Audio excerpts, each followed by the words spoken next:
नमस्कार. आज मी बनवले होते एकदम सॉफ्ट असे पोहे. मुलांच्या टिफिनला असो किंवा नाश्त्याला खूपच छान लागतात. तर इथे मी पाव किलो इतके पोहे घेतलेत आणि त्यांना 2 पाण्याने धुवून घेतलेत आणि असेच ठेवून दिलेत. 5 मिनिटांनी एकदम तयार होतात. आणि त्याच्यानंतर मग मी इथे कढईमध्ये 2-3 चमचे तेल गरम केलं आहे. त्याच्यामध्ये अर्धी वाटी इतके शेंगदाणे घातलेत. शेंगदाणे थोडे क्रंची झाले की ह्याच्यामध्ये राई घातले आणि राई फुटून झाल्यावर ह्याच्यामध्ये कढीपत्ता आणि हिरवी मिरची घातली आहे. त्यानंतर जाडसर कापलेला थोडा कांदा घातला आहे एक तरी आणि इथे मी छोटा बटाटा घातला आहे बारीक चिरून आणि यांना झाकण लावून 5 ते 10 मिनटं स्लो गॅसवर शिजवायचं आहे. जसं बटाटा चेक करायचं आहे, बटाटा शिजला की एकदम ह्याच्यामध्ये हळद टाकायची आपल्याप्रमाणे आणि चवीपुरता मीठ टाकून या मिश्रणाला छान मिक्स करून घ्यायचं आहे. आणि वेगवेगळे पोहे बनतात तर तुम्हाला मी नक्की ते दाखवेनच.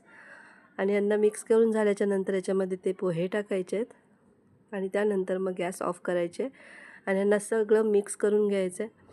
आणि 5 मिनटाच्या नंतर कोथिंबीर टाकून छान असे हे सॉफ्ट पोहे तयार आहेत. नक्की ट्राय करा आणि मला कमेंट करा. माझ्या यूट्यूब चॅनलला सबस्क्राईब करा आणि माझ्या आय डीला फॉलो करा. भेटूया नवीन व्हिडिओमध्ये. बाय.